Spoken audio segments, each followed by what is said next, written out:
you can't have a week in books without going to the library at least once, or at least for me anyway.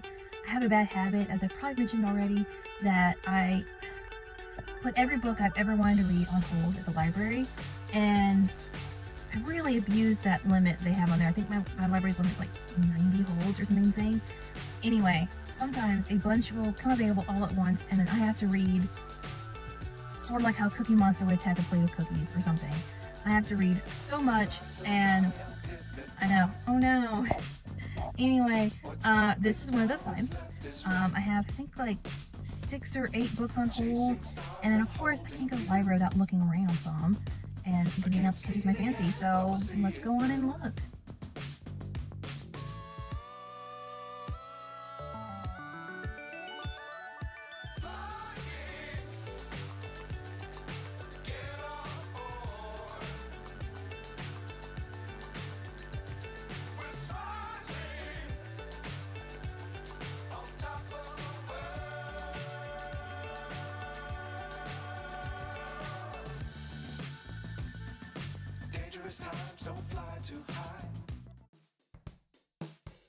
So I'm really busy today, so I don't have time to read. I have a lot of errands, and so I have my earbuds in, and I'm just listening to audiobooks while I run my errands today. Right now I'm listening to The Ninth House, which is really good. I'm worried I may not be able to pay attention to it as much as I need to while I'm running errands, because it's kind of like a mystery, so you kind of like have to really pay attention and listen and think and all that kind of stuff. So I might switch to like a reread, or something where it's not a mystery, because a mystery, you know, you gotta think about the clues and, you know, that kind of stuff. So I might switch to something else, but I'm really into this book, so I don't want to switch to anything else, but we'll see. So now I'm all snugly in my robe in my sweatpants, and I'm ready to just lay around and read a little bit until bedtime. And right now I'm reading 2 books at the same time. I'm going back and forth because I have ADD in every aspect of my life, including reading. So I'm reading Haunted Ever After by Jen DeLuca. I love her other series she did with like in a Ren Fair. Loved it, so I had to get this when I saw that she was doing a more paranormal romance kind of series. Well, actually, I'm not sure if this counts as paranormal romance, because I think in order for a paranormal romance, I think one of the characters themselves has to be a paranormal creature of some sort, like a vampire or something, or ghost or something. This is just, they live in a haunted town, and she lives in a haunted house, and he works at a haunted coffee shop. So I'm not sure if that counts as a paranormal romance or not. I'm not sure. It does play a central part so far. I don't know. Paranormal-esque, I guess you should say. And this one is just set in Ireland, and it's adorable. I have the audiobook for this one too. So I've been listening to that like in the car when I'm driving places, and I pick up where I left off in the book, and I'm loving this so far. This is definitely a 5-star read for sure. This one might be, I'm starting to get to a point, there's a little plot point in the story that's driving me nuts a little bit, but I'll see how that gets resolved. This will probably be a 5-star read. I love it. So I have 2 5-star reads going on at once. I'm having a great time. This has been a very good week for reading, because I have these 2, and then I have another book that I'm reading after these that I think is also really good, and so I'm just really excited. I've been getting a lot of reading done.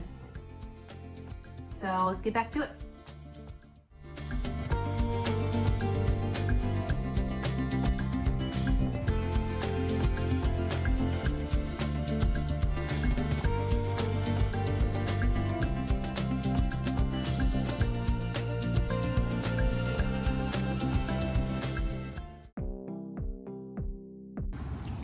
So as everyone knows, it's just great to be like read when it's raining outside. It's just, I don't know, just nice vibes, I guess. I don't know, it's just nice and cozy. So I'm on my porch reading this, which is like the darkest thing I have right now. I'm loving it so far. It's by the same person who I think who wrote like Shadow and Bone and Six of Crows and all that kind of stuff. So I'm really loving it. It definitely fits the ambiance of like the rain and everything like that. So I'm gonna try and read out here a little bit longer until either the rain picks up, because it's supposed to storm pretty bad tonight, or, yeah, did you hear that? Or when I have to go meet my friends for tonight, because I'm going out with my friends. So hopefully the weather will hold up. So just like I thought, the rain got a little worse, so I had to come inside. And then I had to get ready to go because tonight I'm meeting my friends for a bar trivia. So I got about 20-30 minutes before I have to leave. So I'm just reading more of this. And I'm not gonna lie to you, I thought with a name like The Familiar it was gonna be about vampires. But it's actually about like a lower tier like servant girl who has like magical powers or something. The magic system is not clear. I'm not sure if it's because it's not going to be clear, it is not clear, or it's just because I'm only like 100 pages in and it's gonna be more fleshed out later on. I don't know. But I'm liking it so far. I'm not loving it. I think maybe I'm just like a little spoiled because the last 2 books that I read were both like 5 stars and I love them. And I'm still like off the high of one of them. Because the Morbidly Yours I loved. Like, oh my gosh, I wish I could give that more than 5 stars on Goodreads. Like, I enjoyed that book so much. Like, I was so sad when I got done with it because I wanted more. I know there's gonna be a second book in that series, but it just can't come soon enough. Anyway, so I think maybe that's why maybe I'm not enjoying this as much as I thought I would. I don't know. But I am enjoying it. I'm about this far in, so about 100 pages in. Of course I'm gonna finish it. And yeah. So I'm gonna keep reading until I have to leave. So I will see y'all later. So hello again. Another day, another cozy read. It's storming still, and so I thought it'd be nice to have another cozy read. This time I'm reading Emily Wilde's Encyclopedia of Fairies, which I've been really wanting to read. I haven't gotten that far into it. She's just now talking about another character who I think might be like a romantic interest, though I don't think there's much romance, if any, in this book. I'm not sure. I didn't do a lot of reading about this book because I kind of wanted to go in kind of blind and just see what happens. All I know about this is it's like cozy and fantasy. It's pretty much all I know about it, and so far it is definitely delivering both those things. So like I said, I'm not that far into it yet, but she just got to the village where she's gonna be researching the fairies. It's pretty much where I am right now, but I'll keep you posted. So I want to do one of those videos where I read my lowest rated book and my highest rated book. And a few other videos that I've seen, they use a criteria where they don't do books that are like not the first in a series, like the second in the series, third, or something like that, because that can skew someone's rating in a way. And so by that criteria, this is my lowest rated book at 3.4, which is not really that low. However, if I use my actual lowest rated book, period, not using that criteria, it's going to be one of the James Bond books. So I might read this book for that video, might read the James Bond book, I don't know. The James Bond book is like this says, it's the 10th James Bond book, so it doesn't really fit that criteria. However, like I think I've seen enough of the James Bond movies over my lifetime that I can piece together what's going on enough, for one, and also I don't think James Bond books are so much of a series where it would really mess that criteria all that much. I'm not sure. So I'm not sure which book I'm going to read, but I want to read this book anyway, so I'm going to read it. I got this off Kindle Unlimited. I'm not very far in. I think I'm like on page 20 or 20 something. Not much is happening so far.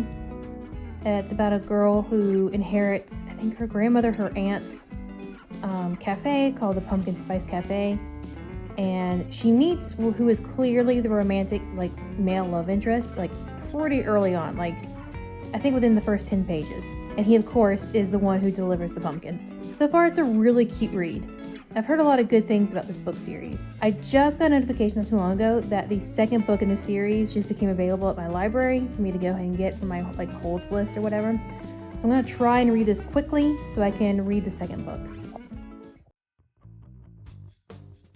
So insomnia won again, and I didn't get any sleep last night. So I decided to read instead, and so I read Love and Other Conspiracies, and I really, really enjoyed it. It was a lot of fun. So the book is about this girl who works at essentially BuzzFeed.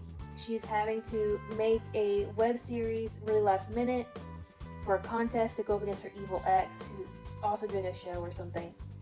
and she is just having a really hard time thinking of a topic for her new show. I mean, also she just has like no time to do it.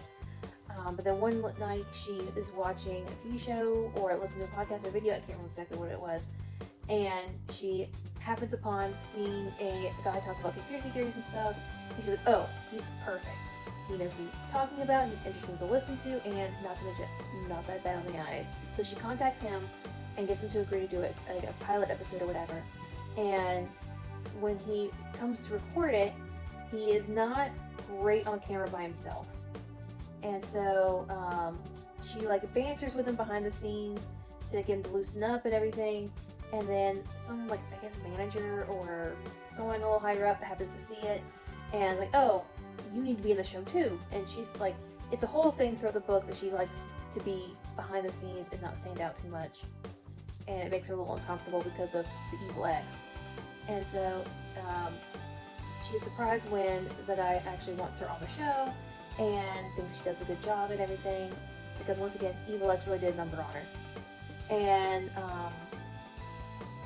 so they do the show together, and basically the book's about them doing their show and getting to know each other and falling in love and all that. And I don't want to spoil the rest of it because I do want people to read this because it's really good. Yeah, I really enjoyed it a lot. I really am having a good week reading wise, just like getting a lot of reading done for one, but also like I've had 2 books that are like either 5-star or like nearly 5-star already, and this one is really good. This is a solid at least 4.5 at least. The only thing that's really keeping it from being 5, I feel like, is that the evil ex is a bit much. Like, he makes me so angry. And it's not even like, oh yeah, Megan, that's how villains are. Like, you're not supposed to be happy a villain's doing villain stuff. It's more of just like, okay, no one would put up with this. Like, not just like the main female character, but like his employer. Because like he is clearly out to get this girl, and he is just not subtle. And that's not a good working environment. And he seems like no one seems to like him all that much. With the exception of one, like, maybe higher up guy, which I think might be how he keeps his job. I don't know. But still, it's just... maybe it's just, like, a book pet peeve of mine, maybe. Because I recognize, like, villains aren't going to be likable, typically. So that's just, like, the only little thing I didn't like about it. The story, the premise is good and everything. Yeah, I really enjoyed it a lot. So I'm very happy about that. I'm glad that if I, had to stay up all night, at least it was reading a good book. So I'm gonna go take a shower and everything before I actually get up and get ready and do stuff today. So my weekend books ends the same way it began, at the library. Now I'm getting some books for next week and dropping off the books from this week. If you like this video, please like and comment, subscribe, all that fun stuff. But also, tell me in the comments what you think of the books that I read. If there's some like you didn't like, that you did like, just tell me everything. Because I love talking about books. So leave me some comments. And also subscribe if you want. Alright, bye.